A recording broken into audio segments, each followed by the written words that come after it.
दोस्तों, corona virus का माहौल और खतरा एक बार फिर से बढ़ने लगा है। कोरोना की दूसरी लहर खत्म होने की ओर अग्रसर थी ही कि इसी बीच वैज्ञानिकों की तरफ से और हमारे देश के एक्सपर्ट डॉक्टरों की तरफ से कोरोना को लेकर अब कुछ गंभीर चेतावनियां निकल कर आ रही हैं, जो एक आम आदमी को जरूर जाननी चाहिए। कुछ बड़ी हेडलाइंस न्यूज मैं आपको फटाफट से दिखाना चाहूंगा। देखिए, इतने दिन सिर्फ अटकलें चल रही थी कि कब आ रही है कोरोना की तीसरी लहर, लेकिन अब इसको लेकर वैज्ञानिकों की एक नई रिपोर्ट आ चुकी है। आखिर कब आएगी, इसको लेकर पूरी बड़ी खबर मैं आपको बताऊंगा। वहीं देखिए अपडेट, आप तीसरी लहर इसी महीने आ सकती है और अक्टूबर में इस तीसरी लहर का पीक भी हो सकता है। आईआईटी हैदराबाद कानपुर के एक्सपर्ट्स यानी कि वैज्ञानिकों की ये रिपोर्ट निकल कर आ रही है। कुछ और बड़ी हेडलाइंस न्यूज मैं आपको दिखाना चाहूंगा। देखिए आप कि देश के इन 10 राज्यों में कोरोना वायरस का संक्रमण से 77% नई मौतें हुई है, यानी कि इन 10 राज्यों में अभी भी सबसे ज्यादा खतरा है। और इन 10 राज्यों में कोरोना के माहौल से निपटने के लिए केंद्र सरकार ने भी एक्सपर्ट की टीम भी भेज दी है। और वैज्ञानिकों का भी ये मानना है दोस्तों कि अगर कोरोना की तीसरी लहर आती है तो ये 10 राज्य हॉटस्पॉट बनेंगे। साथ ही और एक बड़ी खबर देखिए कि केरल में बढ़ते कोरोना मामलों से अलर्ट मोड पर है तमिलनाडु और कर्नाटक भी। यात्रियों पर भी उन्होंने प्रतिबंध लगा दिया,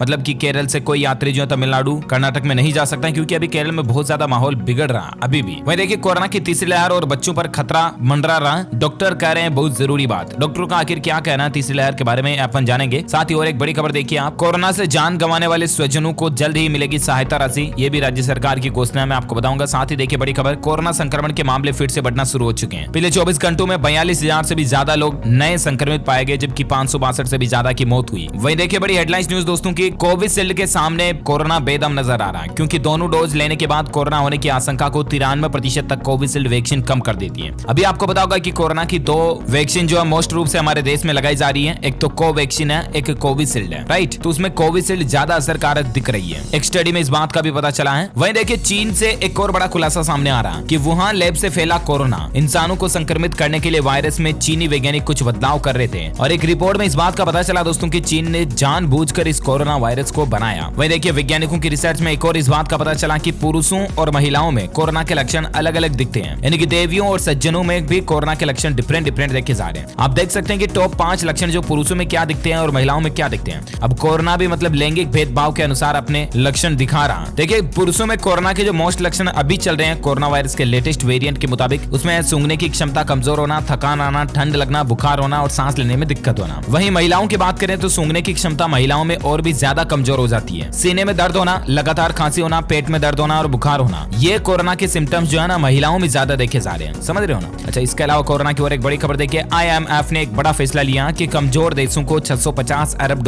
की मदद दी जाएगी। IMF का मतलब है दोस्तों इंटरनेशनल मैंडेटरी फंड, यानी कि अंतर्राष्ट्रीय मुद्रा कोष की तरफ से ये घोषणा की गई कि जो दुनिया में कमजोर देश हैं, गरीब देश हैं, आर्थिक रूप से जो वीक हैं, उन देशों को $650 अरब की मंजूरी, कहने का मतलब सहायता की मंजूरी दे दी है IMF ने, यानी कि इंटरनेशनल मैंडेटरी फंड ने। तो ये गरीब देशों को सहायता मिलेगी तो अच्छी बात है। यहाँ पर भी मतलब कोरोना से निपटने में सरकारों को मदद दी जाएगी। वह देखिए केरल राज्य में कोरोना के मामलों में बेतहाशा बढ़ोतरी क्यों हो रही है। राज्य के दौरे पर गई सेंट्रल टीम ने रिपोर्ट में इस बात का पता लगाया। आपको पता होगा कि केरल राज्य में बढ़ रहे मामलों को लेकर केंद्र सरकार ने कुछ एक्सपर्ट की टीम को केरल राज्य में भेजा था कि पता लगाओ देखिए केरल में कोरोना के मामले इतनी ज्यादा क्यों बढ़ रहे हैं, ठीक है ना। तो केंद्र की जो टीम गई उसकी रिपोर्ट में एक बात सामने आई है। सूत्रों के मुताबिक दोस्तों कोरोना के मामले केरल में बढ़ने की वजह सरकार और प्रशासन की घोर लापरवाही दिखी। सेंट्रल टीम ने केरल के विभिन्न इलाकों में दौरे के दौरान पाया कि टेस्टिंग, ट्रेसिंग और ट्रीटमेंट का पालन कड़ाई से नहीं किया जा रहा, यानी कि ना तो कोरोना की जांच सही तरीके से हो रही है, ना ही कोरोना का टीकाकरण सही तरीके से हो रहा है, ना ही टेस्टिंग और ट्रेसिंग सही तरीके से हो रही है। तो इलाज, उपचार सब कुछ लापरवाही कर रही है केरल सरकार, और तभी तो ये नतीजे हमें देखने को मिल रहे हैं कि अभी देश के सभी राज्यों की बजाय केरल राज्य में कोरोना के मामले सबसे ज्यादा बढ़ रहे हैं, राइट। अब अपन बात करें दोस्तों कोरोना की तीसरी लहर को लेकर, ठीक है ना। तो वैज्ञानिकों का ये कहना है दोस्तों कि कोरोना की तीसरी लहर जो है ना इसी महीने यानी कि अगस्त में आपको देखने को मिल सकती है, और अगस्त के बाद सितंबर, अक्टूबर तक इसका पीक भी आ सकता है। आईआईटी हैदराबाद और कानपुर के वैज्ञानिकों का ये अनुमान निकल कर आ रहा है, और ये भविष्यवाणी करने वाले वे वैज्ञानिक है दोस्तों जिन्होंने कोरोना की दूसरी लहर की भी सटीक भविष्यवाणी की थी, यानी कि इस भविष्यवाणी को नकारा नहीं जा सकता। कोरोना की तीसरी लहर कब आएगी, when will corona third wave in India, ये सवाल हर किसी के मन में गूंज रहा है। लेकिन संक्रमण की दूसरी लहर के बाद सबके मन में इस सवाल को लेकर वैज्ञानिकों ने एक चौंकाने वाली भविष्यवाणी की है। कई एक्सपर्ट्स और बड़े वैज्ञानिकों का यह दावा है दोस्तों कि भारत में कोरोना की तीसरी लहर इसी महीने यानी कि अगस्त में आ सकती है, और अगस्त, सितंबर, अक्टूबर तक इसका पीक भी आ सकता है। ब्लूमबर्ग की रिपोर्ट के मुताबिक कोरोना को लेकर ये ताजा भविष्यवाणी शोधकर्ताओं ने गणित के मॉडल के आधार पर की है, जिसमें आईआईटी हैदराबाद और कानपुर के मधु कुमल्ले, विद्यासागर और मनिंद्र अग्रवाल ये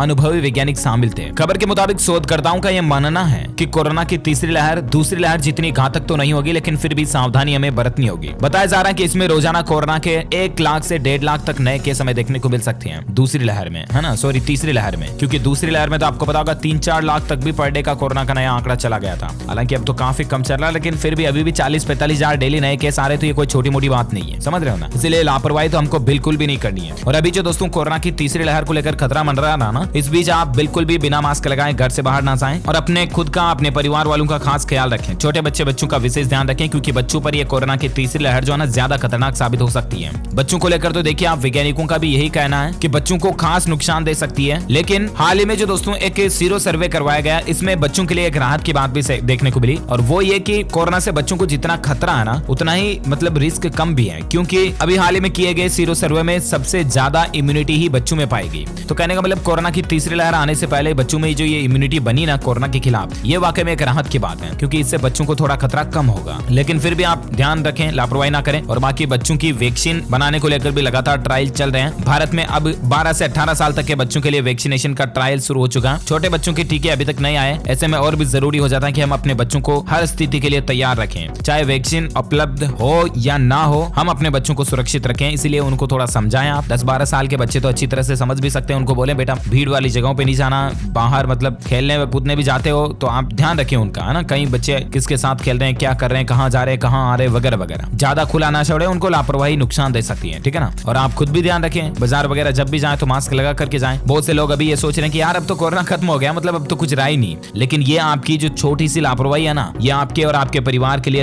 नुकसानदेह साबित हो सकती है। जरा एक बार सोचिएगा घर पर कभी भी अकेले में जाके कि आपको आपके परिवार की जरूरत है, इसलिए आप लापरवाही करोगे तो आपके परिवार पर खतरा मंडरा सकता है। जब बाकी अभी धीरे धीरे अनलॉक भी कर रहे हैं कई राज्य सरकारें, तो इसमें भी आप ध्यान रखें। स्कूल कॉलेज वगैरह भी खुल रहे हैं, तो इस दौरान भी सावधानी बरतें, सब कुछ जगह पर कुल मिलाकर के अलर्ट रहें। ओके, बाकी कोरोना को लेकर जो आज दिन भर के तमाम अपडेट्स से मैंने आपको बता दिया, उम्मीद आपको जानने मिलोगे। वैसे आप मुझे नीचे कमेंट करके बताइए दोस्तों कि आप कौन से राज्य में रहते हैं, ताकि पर्टिकुलर मैं आपके राज्य के समाचार भी आपके मोबाइल तक पहुंचा दूंगा। इस वीडियो को लाइक करना, शेयर भी करना अपने दोस्तों के साथ फेसबुक और व्हाट्सएप पर। और हाँ, अगर आप हमारे चैनल DLS न्यूज पर पहली बार आए तो चैनल को भी सब्सक्राइब करके बेल आइकन जरूर दबा देना, ताकि आपको रोजाना के ताजा अपडेट्स और काम की खबरें तुरंत आपके मोबाइल पर मिलती रहेगी। ओके, मिलेंगे अगले नेक्स्ट अपडेट में, तब तक के लिए thank you, take care, good bye, जय हिंद, जय भारत, वंदे मातरम।